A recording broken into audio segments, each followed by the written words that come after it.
gargaaran fillu namni hundi walqixa. Kan Oromootti nyaara bu'uura jedhe. Waan nyaara bu'uura dhiibata kaasan isaa beeka. Nuti beeknu.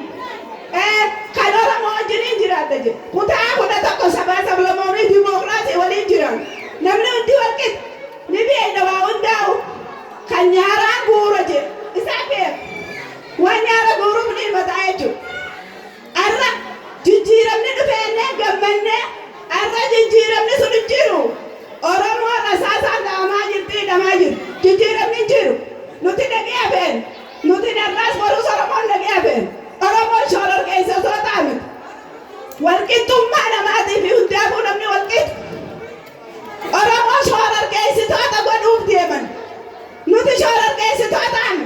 Nuti dimookiraasiis ni beekna waa hundaas ni beekna. Addunyaan dimookiraasii addunyaan itti bultu Oromoon ture itti bulaa ture. Saniifuu roorroon amma duraa turuuf geessi. Roorroon bara 150 ammallee madaan nu jirti. Madaa biraan barbaadu. Nuuf geessi madaan amma duraa turuuf geessi. Kan Oromoo wilii madeessa jedhe. Ifumaaf seenaa isaa birraa tureesse qalama diimaan eegsi. Waa takka nu godhu. Wanni amma duraa tuumaa nu godhu. Kan ammaa qacaca rooba qacaca. Waa takka Oromoo irraa fuudhuu hin danda'u. Kanarraa Oromootti irraa roorrise jedhe. Ifumaaf ibsabilis. Waa takka nu godhu. Saniifuun gaddinaa mataa ol qabadhaa Oromoon bakka jirtani. Mataa ol qabadhaa. Mudhii hidhadhaa. Harka ol qabadhaa. Oromoon bakka jirtani. Ilmaan Oromoo harka ol qabadhaa. Bilisummaan dhuftan jirti. Kanaaf harkan kannina mataa ol qabadhaa. Jabaadhaa. Hanga Oromiyaan kutaan 11 ta Oromoo taatu. Finfinnee magaalaa guddittii Oromiyaati. Har'as boruus. Walaa jibbuu ka jaalatus. Kutaan 11 Finfinneen tan Oromooti. Finfinneen magaalaa guddittii Oromiyaati. Tana gaayoo sodaatan malee har'as boruus.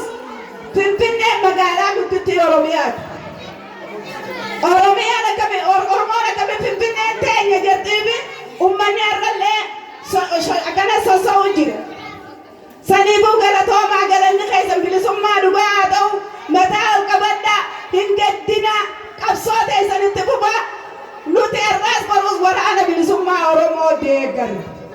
Nuti har'aa waraana bilisummaa Oromoo deeggarra. Nuti tola ni feene, nagee ni feene, dadee ni feene, didaggaa ummati kan goona nuti akkam goona. Nageen feenuu jiran Oromoo finnee lafarraa dhabamsiifna. Sababa nu barbaadanii shoorar keessitoota nu godhuu deeman. Nuti shoorar keessitootaami. Har'aas boruus nuti shoorar keessitootaami. Mataa ol qabadhaa mudhii hidhadhaa wal dhageeyaa wal kabajaa ilmaan Oromoo bakka jirtaniin harka wal qabadhaa qabsoon itti bobti. Qabsoon har'aas boruus itti bobti.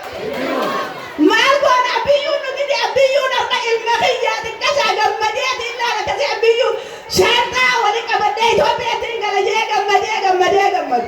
Wanni sun hin jirtu isaa kana nu godhe nuti dhagee feena abbiyyuun isaan nu darbe darbamne.